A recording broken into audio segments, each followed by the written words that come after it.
ప్రస్తుతం వ్యూహం నిర్మాత దాసరి కిరణ్ కుమార్ జీ ఉన్నారు, మనతో మాట్లాడదాకి. అన్న చెప్పండి, ఏంటి అంతా జోష్ మీద ఉన్నారు? సినిమా ప్రభావం అంతా మీ మీద ఉన్నట్టుంది. ఆ వ్యూహాలు ఎవరు కూడా అర్థం కావట్లేదు. లేదు, ఈ నెల రేపు మార్నింగ్ యాక్చువల్గా ఏంటంటే మనకి రేపు ఈవినింగ్ 4 గంటలకి ఇక్కడ రిలీజ్ ఈవెంట్ జరగబోతుంది.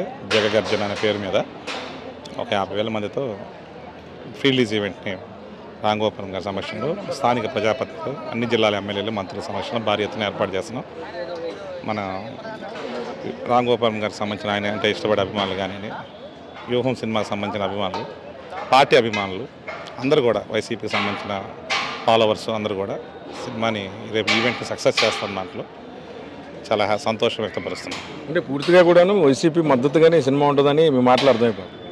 వైసీపీ మద్దతు అంటే జగన్ గారు అంటే ఇష్టం కాబట్టి జగన్ గారి మీద అభిమానంతోనే సినిమా తీస్తాం, కానీ వేరే దాంట్లో వేరే డీవియేషన్ లేదు. మా డైరెక్టర్ గారి స్టాండ్ ఒకటే, నా స్టాండ్ ఒకటే, దాంట్లో వేరే డీవియేషన్ లేదు.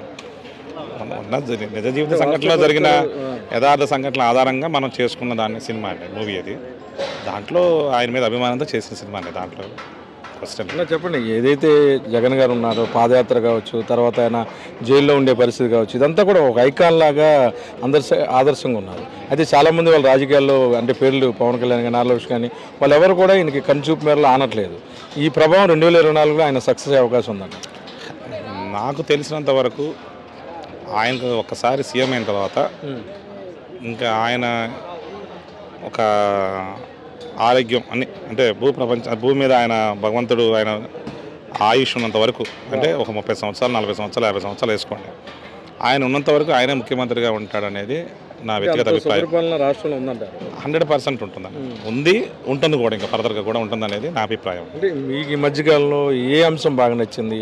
మీరు అందరితో జర్నీ చేస్తూ ఉంటారు, అంటే ఒక సామాజిక వర్గం కాకపోయినా అందరితో కలిసి తిరుగుతారు. వాళ్ళు జగన్ గారిలో ఉన్న క్వాలిటీ ఏంటి? ఇప్పుడు వేరే పార్టీ వాళ్ళు కూడా వీళ్ళు కూడా నాతో వివిధ రకాలుగా సినిమా ఫీల్డ్లో కానీ అందరూ మాట్లాడుతుంటారు. అందరూ యునామినస్గా మెచ్చుకునేది ఏంటంటే ఆయన అసలు ఒకటి సామాన్య వ్యక్తి గురించి ఆలోచించే నాయకుడు భారతదేశంలో ఉన్నాడంటే ఒక ముఖ్యమంత్రిగా జగన్మోహన్ రెడ్డి. ఆ ఒక విషయంలో మేము మాట్లాడడం అంటారు. ఇది అవతల కలిసేవాళ్ళు వేరే పార్టీల్లో తిరుగుతున్న వ్యక్తులు కూడా. ఎందుకంటే ఒక వ్యాపారస్తుల్ని ఇంకా బలవంతం చేసేదానికి అలాంటి వ్యక్తి కాదు ఇతను. సామాన్యుడు ఒక సొంత స్థలాన్ని, సొంత ఇల్లు కట్టుకొని, మంచి పిల్లవాడికి చదివించుకొని, మంచి స్కూల్లో చదివించుకుంటూ, ఆ చదివించుకోవడానికి కావాల్సిన డబ్బులు కూడా తల్లికి ఇస్తూ, ఇంట్లో పెద్దలుంటే వాళ్ళు బతకడానికి పెన్షన్లు ఇస్తూ, అట్లా రైతు వ్యవసాయం చేసుకుంటే గిట్టుబాటు ధరిస్తూ, రైతు బంధిస్తూ, అంటే ఒకటి కాదండి, నోటి చెప్పడానికి వాడికి రోజు పట్టదు ఒక్కొక్కడికి. ఇది ఒక మనిషి ఒక బిలో మిడిల్ క్లాస్ పర్సన్ అనేవాడు ఈరోజు 80% ఒక ఆంధ్రప్రదేశ్ కాదు భారతదేశంలో ఉన్నారు. వాళ్ళలో ఆంధ్రప్రదేశ్ తీసుకుంటే ఈరోజు ఇక్కడ మన గురించి బాగా ఆలోచిస్తే ఆ బిలో పావర్టీ లైన్ ఉన్న పీపుల్ అందరూ, అంటే middle class and below middle class, ఆ మెజారిటీ పీపుల్ ఉన్న పర్సంటేజ్ ఆఫ్ పర్సన్స్ని ఆ పాయింట్ ఆఫ్ వ్యూలోనే ఆయన నవరత్నాలు పెట్టుకోవడం కానీ, ఇంకా అవి కాకుండా వేరే స్కీమ్స్ని అప్పటికప్పుడు ఇంప్లిమెంట్ చేసి ఆచరణలో పెట్టి అవి ప్రజలకు అందేటట్టుగా కూడా మానిటరింగ్ చేసుకుంటూ తనే పర్సనల్గా మానిటరింగ్ చేస్తూ ఈరోజు దాన్ని సక్సెస్ఫుల్గా ముందుకు తీసుకెళ్ళగలుగుతున్నాడు. మనస్ఫూర్తిగా ఏదో రాజకీయమైన లాభాపేక్ష కోసం కాకుండా అంత నిజాయితీగా ఉన్న నాయకుడు ఆ ఒక్క విషయంలో ఎవడు లేడనేది నాకున్న స్నేహితులు కూడా మాట్లాడే అంశాలు. అది మేము ఫీల్ అయ్యేదే.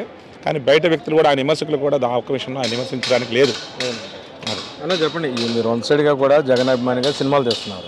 ఆ ప్రభావం మీ రాజకీయాల మీద, వ్యాపారాల మీద ఉండే అవకాశం ఉంటుంది కదా. అయినా సరే జగన్ సార్ అంటే అంత మీకు ఇష్టం ఎందుకు?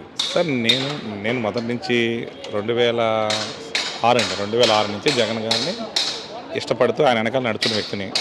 నా చివరి ప్రాణం ఉన్నంత వరకు నా గొంతులో ఆయన్నే ఇష్టపడతాం. దర్శాలు అంతే. ఎవరు ఏమనుకున్నా అది వాళ్ళు అనుకుంటారు, కానీ నేను అనుకునేది కాదు. నా వ్యక్తిగత ప్రభావం చూస్తూ ఉంటాయి. సినిమా వేరు, బిజినెస్ వేరండి. వ్యాపారం వేరు, సినిమా వేరు, రాజకీయం వేరు, వ్యక్తిగత జీవితం వేరు. దానికి అన్ని ముడిపెట్టుకుంటే వెళ్ళే పరిస్థితులు ఈ రోజులు లేవు. అందుకని మనం మంచితనంగా, ధర్మంగా, పద్ధతిగా ఉంటాం కాబట్టి ఎక్కడ మాకు ఎటువంటి అడ్డంకులు రావు. అన్ని రకాల ఫ్రెండ్స్ ఉన్నారు, అదే గొప్ప. Thank you, all the best అండి. ఆంధ్రప్రదేశ్లో యువ ముఖ్యమంత్రి వైఎస్ జగన్మోహన్ రెడ్డి చివరి వరకు ఏదైతే ఆయుష్ ఉన్నందరూ కూడా ఆయన ఆంధ్రాలో ముఖ్యమంత్రిగా ఉంటానన్నారు. మరో ఆసక్తికరమైన వ్యాఖ్యలు కూడా కిరణ్ చేశారు. ఖచ్చితంగా తన ప్రాణం ఉన్నంత వరకు జగన్ వెంటే ఉంటానని చెప్పుకోవడానికి కరాఖండిగా చెప్తున్నారు కిరణ్. వీడియో జర్నలిస్ట్ విజయకృష్ణ కలిసి ఐ డ్రీమ్ కోసం అబ్దుల్ అలీ, విజయవాడ.